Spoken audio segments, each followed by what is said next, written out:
المكتب التعاوني للدعوة والإرشاد وتوعية الجاليات بأبها. نجاح الشاب في حياته تفاؤل الشاب وغرس الثقة في نفوس الشباب والابتعاد عن الإحباط واليأس. لا بد هذا أن يكون من الآباء ومن المدرسين تجاه الشباب حتى يستفيد الشاب من فترة شبابه. أما أن يركز الأب أو الأم على السلبيات ويؤثر على نفسية الشاب ويقول لن تنجح ولن تصل، هذه أمور ليست صحيحة. لذلك كما قال الله تعالى: إنه لا ييأس من روح الله إلا القوم الكافرون ومن يقنط من رحمة ربه إلا الضالون.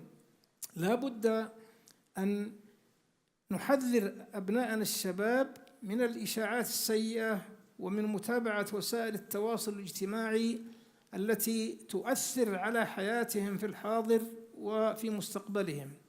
يعني هؤلاء الشباب الذين ذهبوا مذاهب في الغلو والتطرف قد يكونوا أذكياء، قد يكونوا أبناء أسر محترمة، لكن للخطأ والخلل الذهني والتأثير عليهم ذهبوا في هذه الاتجاهات وفقدوا مستقبلهم، أصيبوا بإحباط وبيأس. الإسلام يعطي الإنسان الأمل للمستقبل. طبعا لا بد أن يدرك بأن كل شيء بيد الله، لا بد أن يؤمن بالقضاء الله وقدره.